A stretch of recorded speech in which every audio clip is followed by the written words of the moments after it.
も制作担当の柚月ゆかりです。主役の鶴巻真希だよ。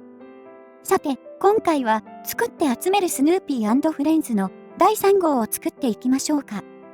前回はソファーを完成させたり、ジオラマの基盤となる床に壁を取り付けたりしたんだったね。今回はどんな組み立てをするのか楽しみですが、まずは今号のパーツを確認してみましょうか。早速、息子のチェックが入ってますが、今回は今までと違って、草原のような土台に原作のタイトルであるピーナッツの看板にルーシーのフィギュアといった構成ですね。これは草野球のジオラマみたいだね。どんな感じになるか気になりますし、早速制作していきましょうか。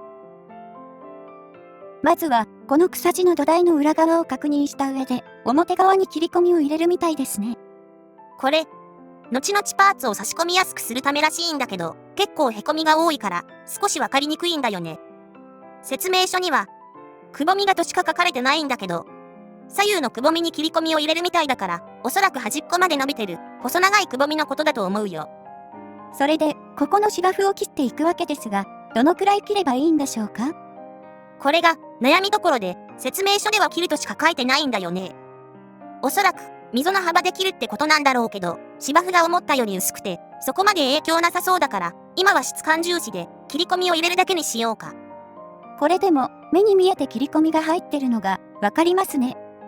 その上で、パーツを差し込むときに足りないようなら、さらに切り込むようにしよう。反対側も同じ工程なので、一気に早送りです。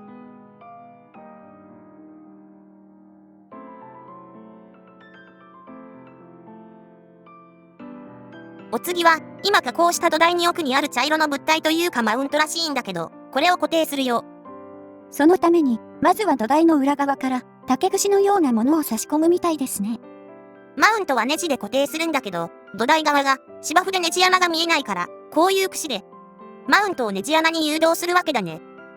芝生を崇める儀式とかじゃなかったんですね。それじゃあ、儀式が始まる前に、マウントのネジ穴に串を差し込んで、まずはマウントを土台のネジ穴に誘導しようか。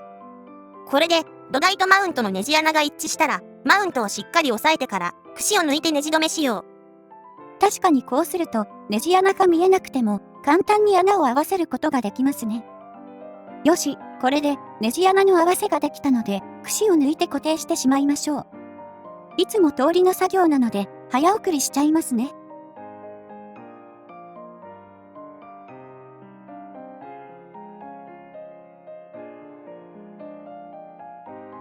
これでマウントは完成みたいですね。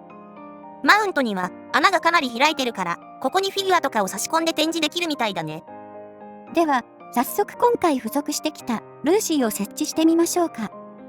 この時点では結構グラグラしてるけど、フィギュアの固定は別の回でやるみたいだから今は取り付けないようにね。息子もフィギュアが気になるみたいですが、スヌーピーといえば野球にシーンが多い印象があるので、これも完成すれば良いシーンになりそうですね。こちらも完成が楽しみなジオラマだね。それじゃあ、今回最後の工程へと進みましょうか。今回最後の工程はピーナッツの看板を作るみたいだね。基板裏の配線を伸ばして指定された順番通りに看板に設置していくみたいですね。こういうマガジン系は大抵電飾があるから、こういう基板や配線などに慣れていくといいかもね。まず、この底板の上に設置するんですが、この時のに配線を突起に挟んだりしないように注意ですね。少し手こずったので、早送りです。こういう配線は細いものが多くて、突起などに挟んだりすると切断しちゃうことも多いから、配線の配置だけには気をつけてね。最近は LED の普及に伴って点灯箇所も増えているので、配線の配置をすることも多くなりましたから、慣れないとですね。という話をしている間に、なんとか設置できたのですが、なんと今回はここまでみたいですね。これ以上の看板の仕上げなどは次回以降みたいだね。なので、今回作ったものを並べてみましたが、作業は簡単だったものの、今までとは全く違ったシーンの制作だったので楽しかったですね。看板も出てきたりと、新鮮味がある工程だったね。